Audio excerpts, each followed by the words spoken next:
কৃষ্ণেন্দু বাড়িতে ফিরলে পরে অনু কৃষ্ণেন্দুকে বলে কৃষ্ণেন্দু যেন তার সাথে প্রিয় জুটি অনুষ্ঠানে পার্টিসিপেট করে, কিন্তু কৃষ্ণেন্দু সেটা কিছুতেই রাজি হচ্ছিল না।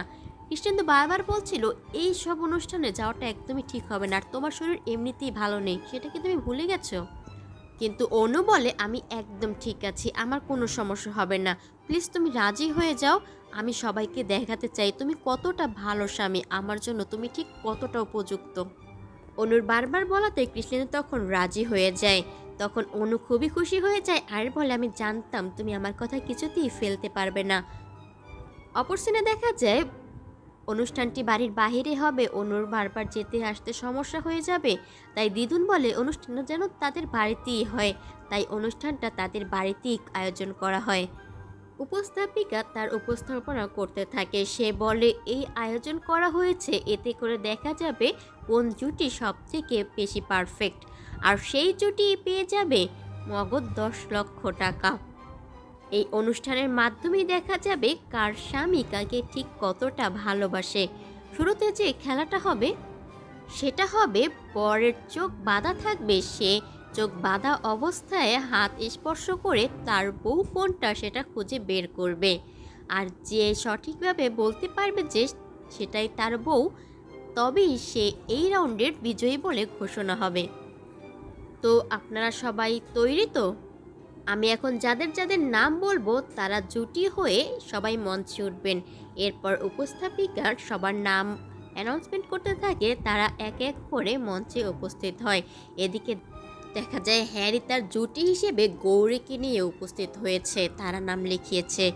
এগুলো দেখে বাড়ির সবাই মোটামুটি খুশি হলেও গৌরীর মা খুবই আপত্তি জানায় বাড়ির লোকদের কাছে।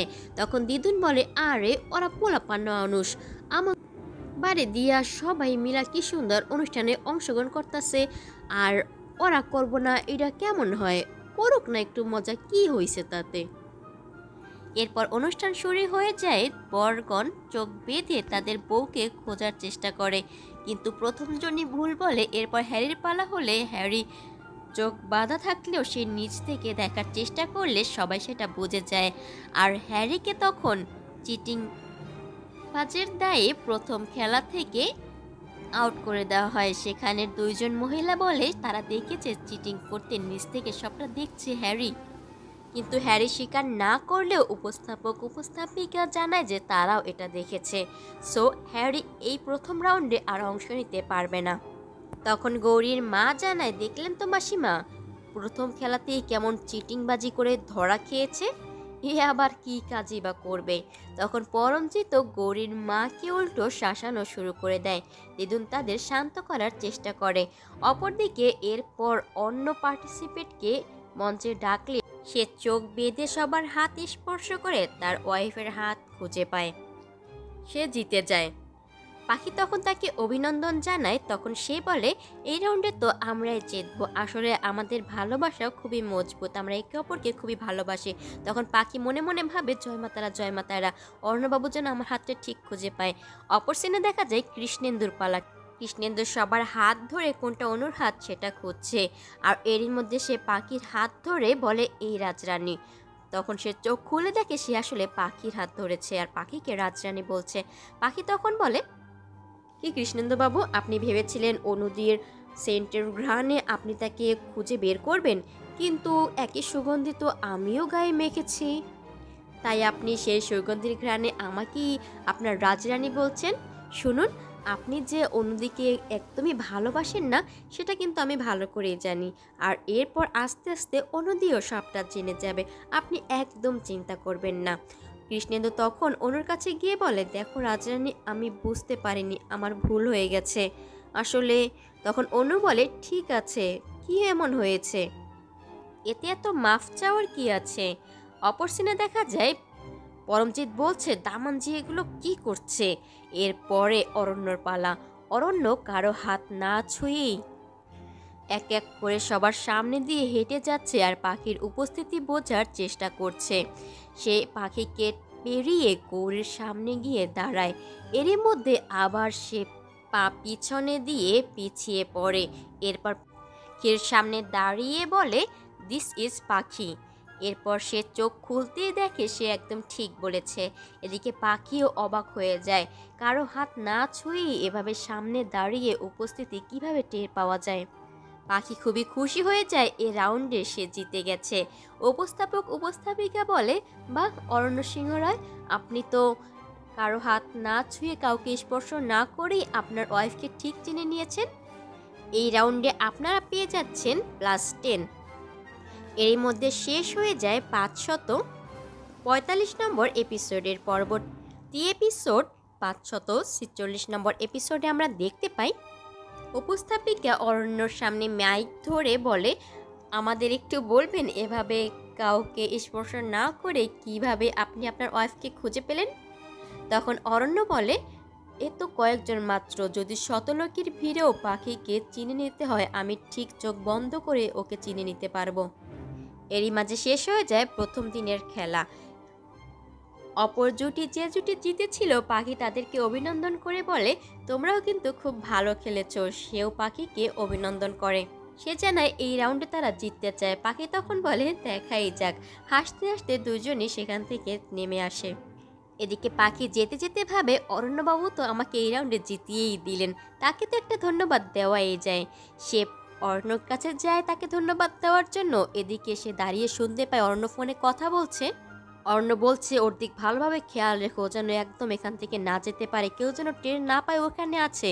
কৃষ্ণেন্দু যেন কিছুতেই টের না পায়। পাখি তখন মনে মনে ভাবে, কৃষ্ণেন্দু বাবুকে নিয়ে কথা বলছেন, অরণ্যবাবু নিশ্চয়ই কোনো প্ল্যান করছেন। পাখি অরণ্যর কাছে জিজ্ঞেস করে সে কি প্ল্যান করছে, কিন্তু অরণ্য কিছুতেই বলতে রাজি হয় না। তখন পাখি বলে, আপনি আমাকে কোনো সময় কিছু জানাতে চান না। অরণ্য তখন পাখিকে বলে সে চায় না এইসব ব্যাপারে পাখি আর কোনো বিপদে পড়ুক। তখন পাখি বলে, আপনিও যেমন আমার বিপদটা চান না, আমিও চাই না আপনি একা একা কোথাও গিয়ে বিপদে পড়ুন, একা একা কিছু করতে গিয়ে বিপদে পড়ুন। তখন অরণ্য বলে, তুমি জানো না কৃষ্ণেন্দু কতটা ভয়ঙ্কর হতে পারে, ও যে কোনো সময় তোমার যে কোনো ক্ষতি করে দিতে পারে। তুমি জানো ও প্যামকে মারার জন্য গুন্ডা পাঠিয়েছিল। তখন পাখি বলে, প্যাম ম্যামকে মারার জন্য গুন্ডা পাঠিয়েছেন, কিন্তু ওনারা তো একে অপরের বন্ধু। তখন অরণ্য বলে, সে ছিল কিন্তু এখন নেই, প্রয়োজনের তাগিদে সবাই সবটা করতে পারে। কৃষ্ণেন্দু এখন প্যামেলার পিছনে পড়েছে, আর এরপর যদি জানতে পারে তুমি ওর পিছনে আছো তাহলে ও তোমার পিছনেও পড়তে পারে। পাখি অনেক চেষ্টা করে অরণ্যর কাছ থেকে তার কোনো প্ল্যানই জানতে পারে না। অপর সিনে দেখা যায় পিউ বলছে, দাদা কি সুন্দর, পাখিকে স্পর্শ না করেই বুঝে গেল, আর অর্ক আমাকে প্রথমেই হারিয়ে দিল, আমার আর ভালোই লাগছে না, কি জানি এরপর জিততে পারি না পারি।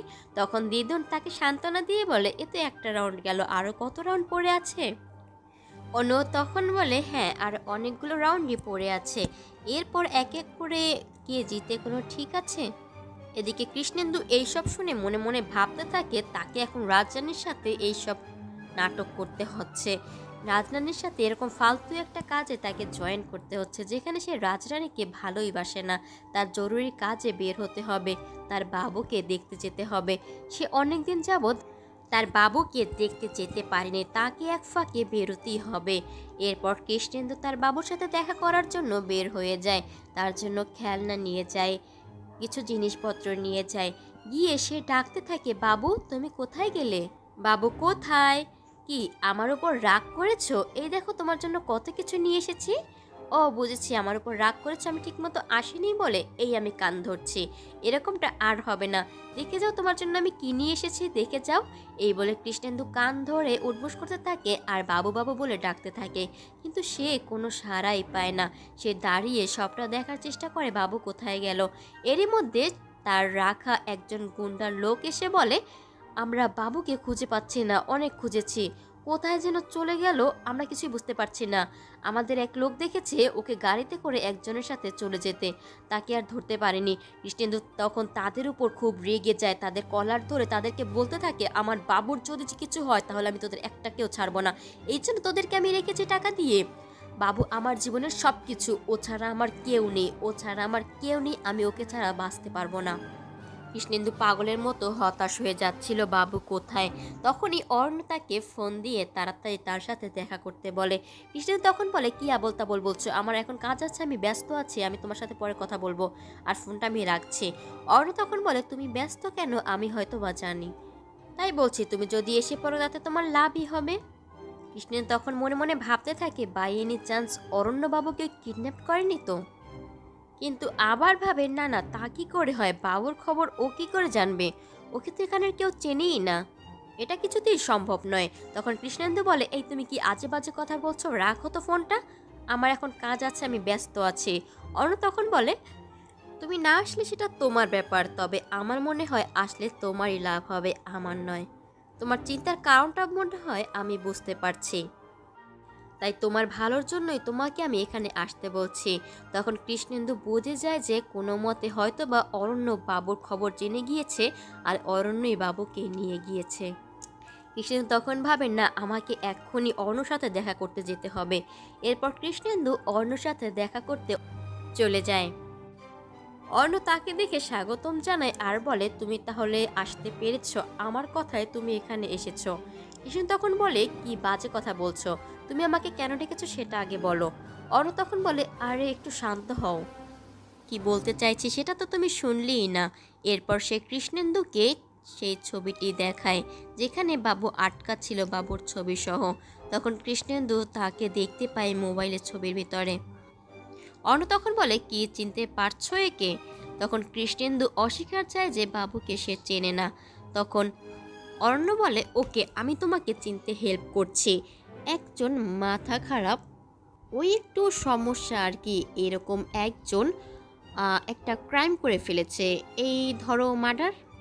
এরপর পুলিশ তাকে খুঁজছে, তাকে পেলেই তার ফাঁসি হয়ে যাবে।